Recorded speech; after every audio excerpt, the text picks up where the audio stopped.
What's up, guys? This is just a quick update video. As the title should say, I'm all done using Unity. Now, initially my plan was to release Feralorum and then learn C++ and either make my own engine or use a much more lightweight framework. But a few months ago I ran into a bug with Unity, and the only solution I could find online was that I had to uninstall and reinstall everything. And while I was considering if it was better to reinstall or just start a new project from scratch, the Unity drama went down, and I just decided screw it, and I got rid of Unity.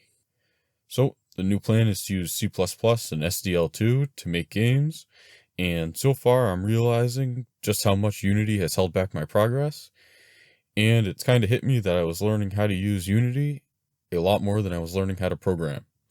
So now the training wheels are off, and the new plan is to start making a few simple prototypes, and then jump right back into making Feralorum. I think I'm starting to wrap my head around things, so I should be back to posting tutorials soon, and hopefully I can get back to my main project. To that one guy who commented that he was interested in Feralorum, hold on tight. It's not canceled, there's just a few more steps along the way of making it.